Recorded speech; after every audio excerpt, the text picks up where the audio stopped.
بسم اللہ الرحمن الرحیم۔ السلام علیکم۔ جھوٹی حدیثیں بیان کرنے کا انجام۔ حضرت انس رضی اللہ عنہ فرماتے ہیں کہ مجھے بہت سی حدیثیں بیان کرنے سے یہ بات روکتی ہے کہ نبی کریم صلی اللہ علیہ وآلہ وسلم نے فرمایا کہ جو شخص مجھ پر جان بوجھ کر جھوٹ باندھے تو وہ اپنا ٹھکانہ جہنم میں بنا لے۔ یہ حدیث صحیح بخاری کے اندر موجود ہے۔ اللہ تعالیٰ سے دعا ہے کہ اللہ تعالیٰ ہمیں ہمیشہ سچی بات کرنے کی توفیق عطا فرمائے۔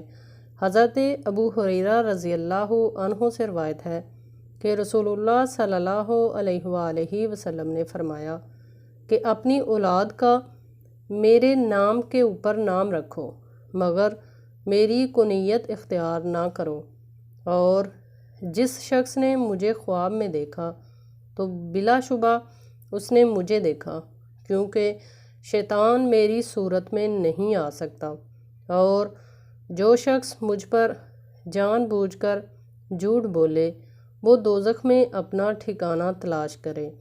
استغفر اللہ۔